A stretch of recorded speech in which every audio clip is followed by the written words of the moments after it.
অবস্থা কেমন আছেন দাদা? এই তো ভিডিও দেখলেই আসেন।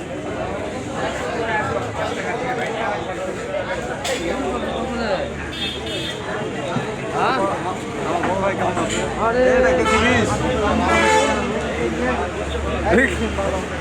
এটা